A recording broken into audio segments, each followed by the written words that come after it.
Hello बच्चों, तो फिर से स्वागत है आपका केमिस्ट्री के अपने लेक्चर में जिसमें हम टॉपिक पढ़ रहे हैं मोल कंसेप्ट। आई होप आप लोग घर पे बहुत बढ़िया होगे, चिल कर रहे होगे, मज़े से पढ़ाई कर रहे होगे। ठीक है।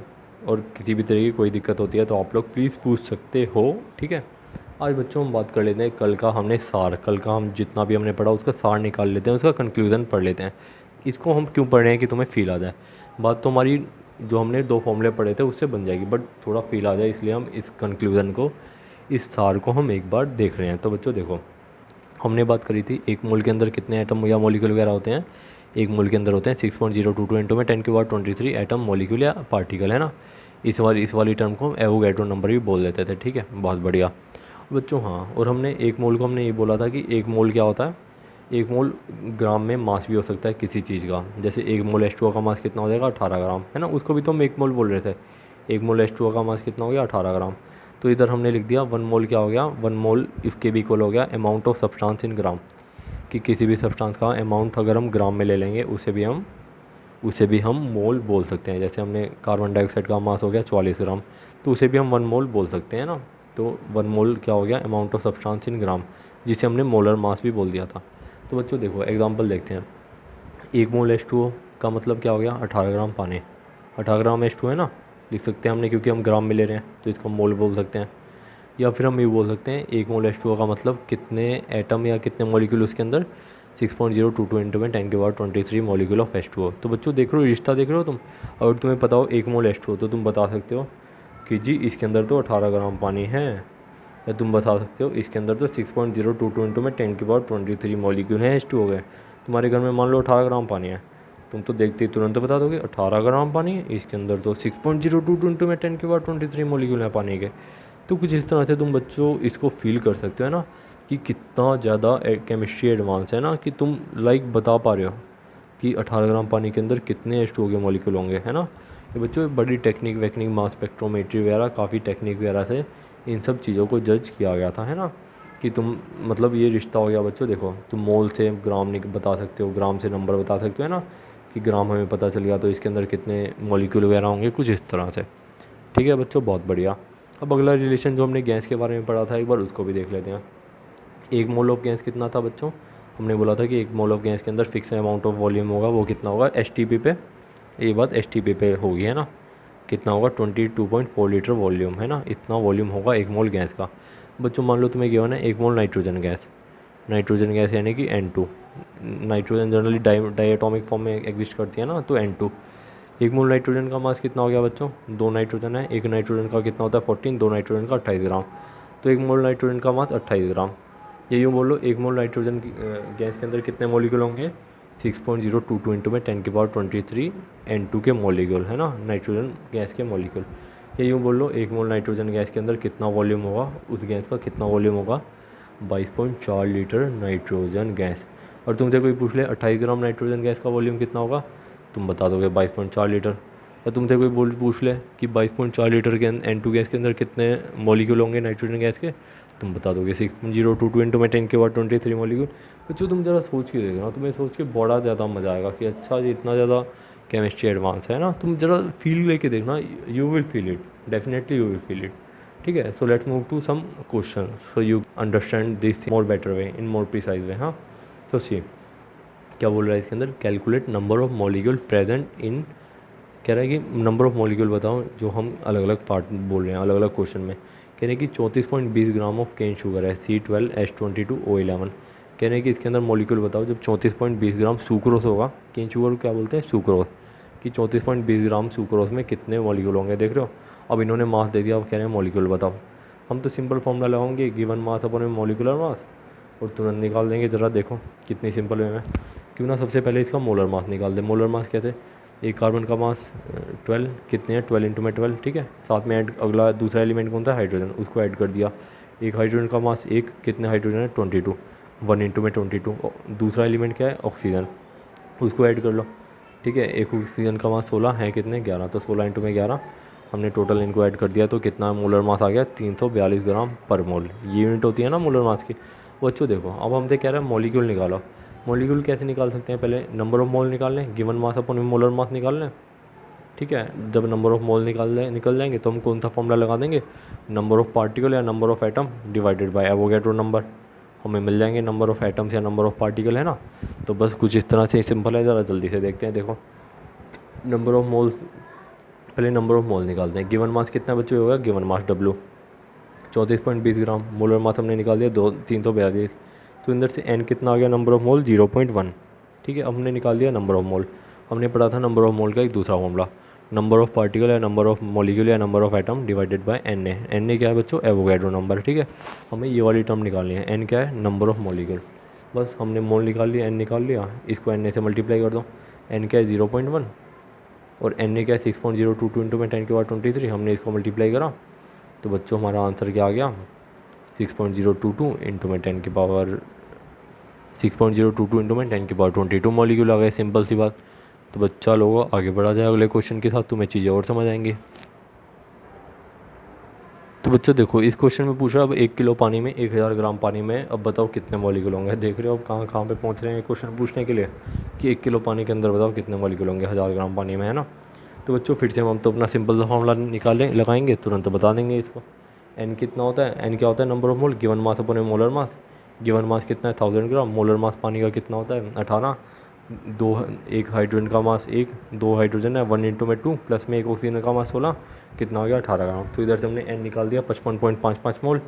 ठीक है, अब हमारे पास दूसरा फॉर्मूला क्या होता है, नंबर ऑफ मॉलिक्यूल या number of atom divided by Avogadro number. हमें निकालना क्या, एन हमने निकाल दिया, छोटा एन 0.1 निकाल दिया, बस इसको एन से मल्टीप्लाई करो एवोगैड्रो नंबर से। 55.55 इंटू में 6.022 इंटू में 10⁻23, तो हमें कितने, हमें हमारा आंसर आ गया 334.5 इंटू में 10⁻23 मॉलिक्यूल। यानी कि 1 किलो पानी के अंदर कितने मॉलिक्यूल होते हैं बच्चों, 334.5 इंटू में 10⁻23 मॉलिक्यूल। देख रहे हो कितनी ज़्यादा बड़ी अमाउंट है बच्चों, गिनते गिनते हमारी उम्र ही बीत जाएगी। अगला क्वेश्चन देखते हैं, कह रहे हैं कि in one drop water having 0.05 ग्राम। कह रहे हैं कि एक ड्रॉप पानी में जिसका वजन है 0.05 ग्राम, उसके अंदर बताओ कितने मॉलिक्यूल होंगे।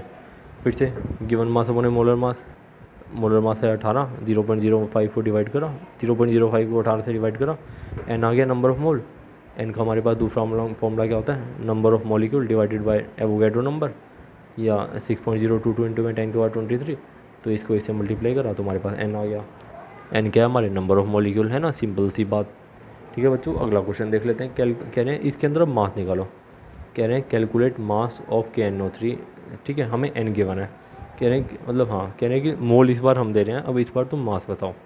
तो बच्चों देखो हमें क्या निकालना है, डब्लू निकालना है ना। गिवन मास इस बार नहीं दिया हुआ, इस बार गिवन मास पूछ रहे हैं। तो बच्चों देखो सिंपल से निकाल दे। मोल का फॉर्मूला क्या होता है, गिवन मास अपन में मोलर मास। एन क्या है 0.1, मोलर मास KNO3 का निकाल लो, क्या आएगा देखो। के का मास कितना होता है, के का मास होता है बच्चों 39, 1 है, 1 इंटू में 39। दूसरा एलिमेंट क्या है, नाइट्रोजन का मास 14, कितना होता है, कितने नाइट्रोजन है 1, तो 14 इंटू में 1।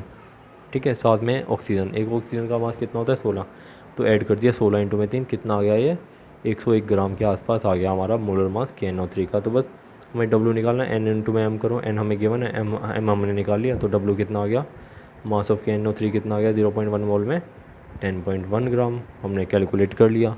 तो क्यों ना बच्चों आगे बढ़ा जाए। बच्चों देखो इस बार हमें क्या दिया, इस बार हमें मॉलिक्यूल दे दिया है, कि इस बार हमें मॉलिक्यूल दे दिया है मीथेन के, और बोल रहे हैं कि इस बार निकालो मास। ठीक है बच्चों, तो हमें इस बार क्या दिया है, मॉलिक्यूल, यानी कि नंबर दिया है, एन दिया है हमें, है ना, कैपिटल एम। तो बस एन नंबर ऑफ मोल का फॉर्मूला क्या होता है, number of molecule divided by Avogadro number. ठीक है, तो 1 इंटू में 10⁻23 डिवाइडेड बाई 6.022 इंटू में 10⁻23 आ गया, इससे ये कट गया। एन कितना आ गया हमारे पास, number of mole 1 divided by 6.022 mole. अब एन का दूसरा फॉर्मूला क्या होता है, नंबर ऑफ मोल का, गिवन मास अपॉन में मोलर मास। हमें क्या चाहिए, डब्ल्यू चाहिए, गिवन मास चाहिए ना। मोलर मास निकाल लो मीथेन का, कितना आएगा 16, एक कार्बन का 12 इंटू में 1 प्लस में दूसरा एलिमेंट क्या है हाइड्रोजन, 1 इंटू में 4 कितना आ गया 16 ग्राम। तो बस हमारे पास इधर से डब्ल्यू आ गया, एन हमने निकाल लिया पहले ही, इसको एम से मल्टीप्लाई करो तो आंसर कितना आ गया 2.657 ग्राम। ठीक है बच्चों, सिंपल सी बात। अब आगे बढ़ते हैं। एक NCERT का क्वेश्चन है 1.7, how much copper can be obtain from 100 gram of copper sulphate. कह रहे हैं कि तुम्हें एक सॉल्ट गिवन है 100 ग्राम कॉपर सल्फेट, एक पाउडर होता है। कह रहे हैं 100 ग्राम कॉपर सल्फेट हम दे रहे हैं, कि बताओ इसके अंदर कितना ग्राम कॉपर होगा। बच्चों क्या तुम बता सकते हो, ज़रा सोच के देखो। 100 ग्राम कॉपर सल्फेट दे रहे हैं और पूछ रहे हैं बताओ कि कितना ग्राम इसके अंदर कॉपर होगा। चलो इसको भी निकाल लेते हैं। तो बच्चों देखो, सबसे पहले काम करते हैं, कॉपर सल्फेट का मोलर मास निकालो। ठीक है, एक कॉपर का मास कितना होता है 63.5, इंटू में 1 है कितने कॉपर 1, तो इंटू में 1 हो गया। साथ में दूसरा एलिमेंट क्या है सल्फ़र, एक सल्फ़र का मास कितना होता है 32 इंटू में 1 करा एक। ठीक है, साथ में दूसरा एलिमेंट क्या है, तीसरा एलिमेंट ऑक्सीजन, एक ऑक्सीजन का मास कितना होता है 16 इंटू में 4 करा। तो इससे हमारे पास मोलर मास कितना आ गया 159.5 के अराउंड हमारे पास मोलर मास आ गया ग्राम पर मोल में। तो बच्चों देखो, हमने इधर से मोलर मास निकाल दिया जो क्या है 159.5 ग्राम। बच्चों देखो, हमें मालूम है कि 1 मोल कॉपर सल्फेट के अंदर कितने कॉपर हैं, एक ही तो कॉपर है। 1 मोल कॉपर सल्फेट के अंदर कितना कॉपर है, एक कॉपर है, और एक कॉपर का मास कितना है 63.5 ग्राम। तो हमें ये पता चल गया कि 1 मोल कॉपर सल्फेट के अंदर कितना मास होगा कॉपर का 63.5 ग्राम। 1 मोल कॉपर के अंदर एक कॉपर होगा, और एक कॉपर का मास कितना होता है 63.5 ग्राम कॉपर। तो हमें पता चल गया कि 1 मोल कॉपर सल्फेट के अंदर इतना मास होगा कॉपर का। ठीक है बच्चों, तो 1 मोल कॉपर सल्फेट के अंदर है 63.5 ग्राम कॉपर। 0.627 मोल कॉपर सल्फेट के अंदर कितना कॉपर होगा, बस मल्टीप्लाई कर दो, इधर 0.627 से मल्टीप्लाई कर दो, तो ये क्या आ गया 63.5 इंटू में 0.627, तो ये कितना आ गया बच्चों, 1 मोल कॉपर सल्फेट के अंदर कितना मास आ गया कॉपर का 39.81 ग्राम ऑफ कॉपर। बस हमने मल्टीप्लाई कर दिया इसको दोनों जगह, तो बस हमारे पास मिल गया। सिंपल सी बात, सोच के देखना, तुमसे हो जाएगा। ठीक है बच्चों, अगले क्वेश्चन की तरफ बढ़ते हैं जल्दी से। बच्चों देखो, ये क्या बोल रहा है, what will be the mass of 1/12 carbon in gram. बच्चों ये ना एग्जैक्ट मास पूछ रहा है कि हमने तो एटॉमिक मास किस में पढ़ा था, रिलेटिव में, रिलेटिव पढ़ा था ना मैंने, रिलेटिव एटॉमिक मास कि कार्बन की रिस्पेक्ट में। अब ये क्या पूछ रहा है कि एक मतलब एक्चुअल में कितना होता है, एक्चुअल में, क्योंकि अब तो मशीनें आ गई हैं, तो भी एक्चुअल में पूछ रहा है कि एक्चुअल में कितना होगा एक 12th कार्बन का मास। कार्बन की 3 तरह के होते हैं, 12th, 13th, 14th, जिसका मास 12, 13, 14। तो ये 12th कार्बन की बात कर रहा है जिसका मास 12 है। तो कह रहा है 1 एटम 12th कार्बन का कितना मास होगा ग्राम के अंदर, बताओ ग्राम के अंदर। ठीक है, ग्राम के अंदर बता देते हैं बच्चों। देखो, हमारे पास क्या गिवन है, इसने हमें एक एटम बता दिया, यानी कि इसने हमें नंबर ऑफ़ पार्टिकल बता दिया, नंबर ऑफ़ एटम बता दिया, एन बता दिया इसने 1। ठीक है, तो इसने बोल दिया गिवन क्या है एन, 1 एटम है 12th का। अब हम निकाल लेते हैं सबसे पहले नंबर ऑफ़ मोल्स। एन क्या होता है, नंबर ऑफ़ पार्टिकल या number of atom divided by Avogadro number. N क्या है 1 डिवाइडेड बाय एवोगैड्रो नंबर कर दिया, तो इधर से हमारे पास आ गया नंबर ऑफ़ मोल। हमें निकालना क्या है, मास ऑफ 1/12 मास, यानी कि 12 हमें क्या निकालना है, डब्ल्यू निकालना है ना। गिवन मास पूछ रहा है, मास पूछ रहा है, तो यानी कि गिवन मास ही निकालना होगा, क्योंकि मोलर मास तुम जनरली कैलकुलेट कर ही सकते हैं। तो बच्चों देखो, हमें एन मिल गया, हमें क्या चाहिए एम। एम क्या होता है, molar mass. Molar mass 12th carbon का बच्चों कितना होगा, मास तो है, ये कितना हो गया 12 ग्राम। तो बस हमने क्या करा, एन इंटू में एम कर दिया, एन क्या है ये हमने निकाल दिया, n into m molar mass से मल्टीप्लाई कर दिया। तो बच्चों एक एटम कार्बन का मास, एक एटम 12th कार्बन का मास बच्चों ग्राम के अंदर कितना आ गया 1.9927 इंटू में 10⁻⁻23 ग्राम। तो बच्चों तुम देख सकते हो क्या, तुम एक एटम कार्बन का मास निकाल पा रहे हो और वो कितना छोटा है। बच्चों सिंपल फार्मूला बेस्ड थिंग्स हैं, मैंने कोशिश करी कि चीज़ें सिंपल से सिंपल तरीके से समझी जा सकें। अगर फिर भी आपको कोई डाउट होता है तो आप लोग प्लीज़ पूछ लेना।